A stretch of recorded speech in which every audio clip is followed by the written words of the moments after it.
You know, here I was thinking the Fire Emblem failbase was insultingly shallow with their nitpicking and character bias showcase and incest enjoyment. But they're actually deep in comparison to the Kid Icarus Uprising failbase. Yes, the Kid Icarus Uprising failbase is that much of a failbase. They have simply proven unbelievable. And I know that's a statement I've pretty much made multiple times, but my god, I need to go into depth. The first bit of idiocy is that they are going to stereotype me as just wanting to win in some cheap double standards. I find it funny. If I wanted to, I would have just dealt with the counterintuitive fusion system or even get a cheat device to make any weapon I'd want, rather than, oh right, use a store-bought weapon that is a bloody story of buying and that I had to sell 15,000 hearts worth of weapons. But, oh wait, the Darwinists claimed that I would want anything that could make fragile speedsters viable. Damn! Never mind that I have praised Kid Icarus Uprising for managing a happy medium with knockback immunity, rather than making the player have knockback immunity to lighter attacks as a whole just for having a heavier weapon. If I was that biased, then look at my rebound suggestion for Kingdom Rush. I would most blatantly never suggest buffing the Musketeer garrison to half ignore armor if that were the case.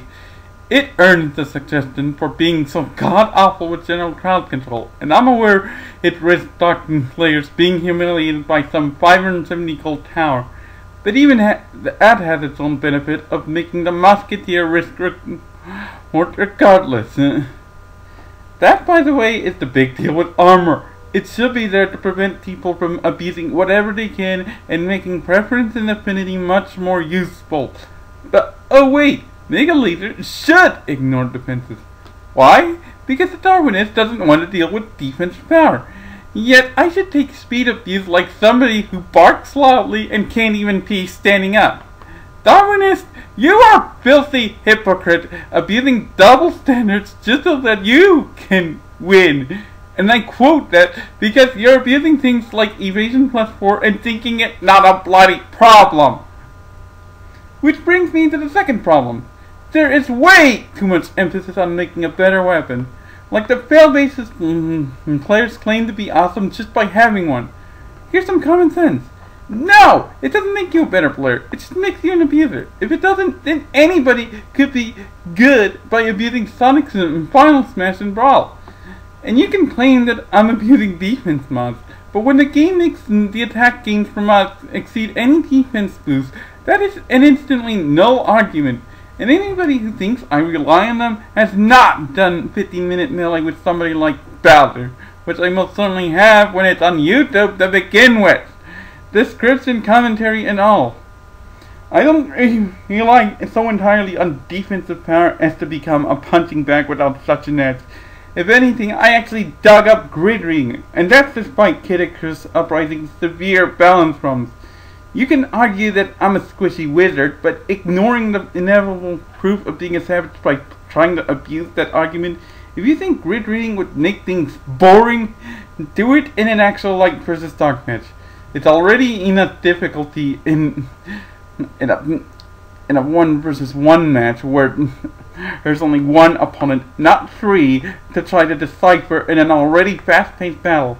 If anything, it creates counterplay as something to account for by players using setups that don't need to do it. If you don't believe me, go right ahead and use Mega Laser willy-nilly. If I suddenly keep targeting you and trying to get close to you the instant you use it at all, well then I must be stupid, because you can always use Ares armor or trade-offs to make close-range combat with you too unmanageable. That's the sort of thing that should be rewarded.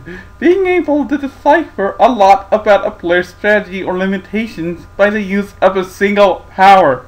Not this nonsense where you need to put particular mods on a given weapon just to stand a chance, which is not just imbalanced, but also makes the entry barrier a stupid one that will turn newbies off fast.